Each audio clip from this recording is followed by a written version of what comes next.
Hi friends, సవారి అందరూ బాగున్నారు అనుకుంటున్నాను. Welcome to my YouTube channel. First topic వచ్చేసరికి ఎండోమెంట్ వెరీ ఇంపార్టెంట్ బిట్స్ అండి. ఎగ్జామ్స్ దగ్గరలోకి వస్తున్నాయి కాబట్టి మీకు ఈ వీడియో చాలా యూస్ఫుల్ అయితే అని నేను అనుకుంటున్నాను. ప్రతి ఒక్క బిట్ వెరీ ఇంపార్టెంట్ అండి. వీలైతే మీరు నోట్ చేసుకోండి. ఫస్ట్ క్వశ్చన్ వచ్చేసరికి ఏ పర్వతం మీద కిష్కింధ రాజ్యం కనపడుతుంది? ఋషిముఖ పర్వతం. ఋషిముఖ పర్వతం మీద ఎక్కి చూస్తే కిష్కింధ రాజ్యం కనపడుతుందండి. నెక్స్ట్ క్వశ్చన్ వచ్చేసరికి ఋషిముఖ పర్వతాన్ని ఇప్పుడు ఏమని పిలుస్తున్నారు? పాపికొండలు. పాపికొండలు చాలా ఫేమస్ అండి. ప్రజెంట్ మీ అందరికి తెలిసిన విషయమే. నెక్స్ట్ క్వశ్చన్ ఇక్ష్వాక వంశమునకు సంబంధించిన మూల పురుషుడు ఎవరు?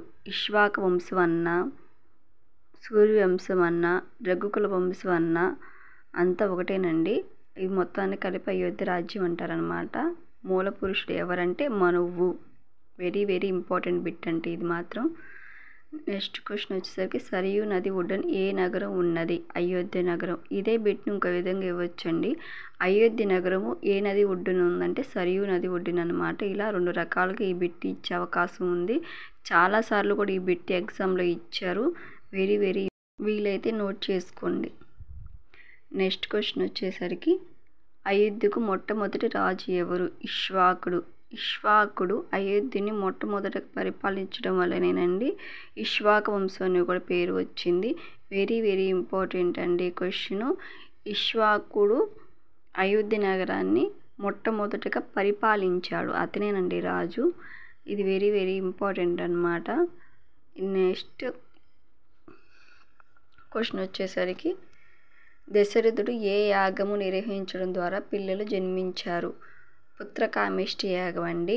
ఈ యాగాన్ని ఋష్యశృంగ మహర్షి దగ్గరుండి నిర్వహిస్తారనమాట. చాలా ఇంపార్టెంట్ అండి. ఖచ్చితంగా ఇది ఎగ్జామ్స్లో వస్తాయి అన్నమాట. దశరథుకి కౌసల్యకి పుట్టిన కుమారుడు ఎవరు? రాముడు. దశరథుకి సుమిత్రకు పుట్టిన కుమారులు ఎవరు? లక్ష్మణుడు, శత్రుఘ్నుడు. దశరథుడికి కైకేయికి పుట్టిన కుమారుడు ఎవరు? భరతుడు.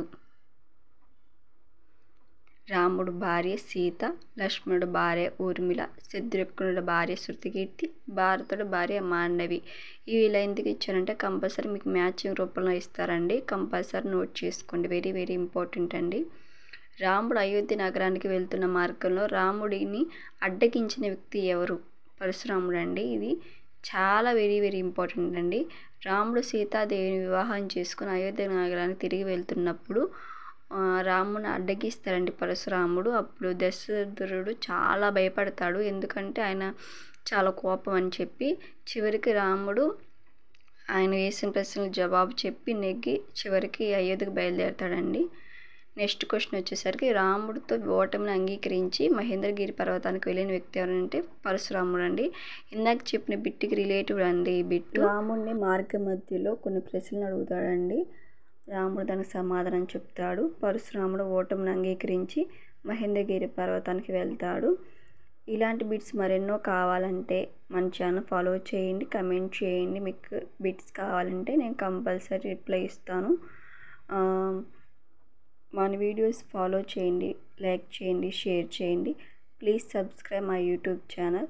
Thank you watching my video. మీకు షార్ట్స్లో కూడా ఉన్నాయండి వీడియోస్. కంపల్సరీ చూడండి, యూస్ఫుల్ అవుతాయండి. Thank you.